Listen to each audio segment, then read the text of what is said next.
mga kaibigan, welcome sa aking channel. For today's video ako pala ay magluto ng hapunan mga kaibigan. Nilutuin ko ay ako ng yung ampalaya. Mag-isa tayo ng ampalaya. Haluan natin ang kunting karni na beef. Siya mga kaibigan, ngayon ay mag-init tayo sa ating kawali. Initin na dito siya mga kaibigan. Tapos gisahin natin siya. Kasi inindin na natin. At ngayon ay maglagay na tayo ng mantika. Maglagay na tayo ng mantika mga kaibigan. Yes. At isang hindi natin yung sibuyas mga kaibigan. Tapos yung bawang. Pero natin yung bawang. Ngayon, lagay ko na yung bawang. Kunti lang yung bawang mga isang cloves lang siya nilagay ko. At yung kaibigan, binisa ko na yung ating corny.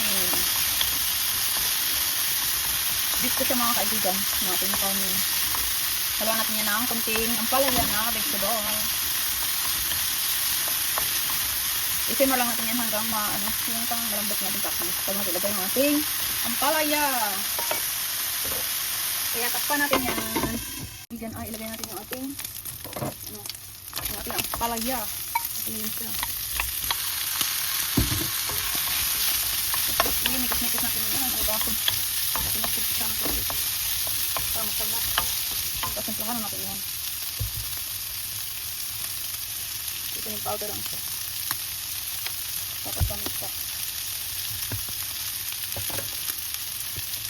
Lagyan natin. Ito lang.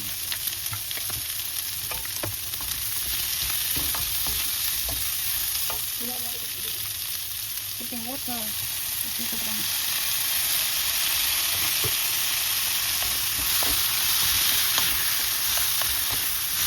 Nakaibigan natin. Ang palaya.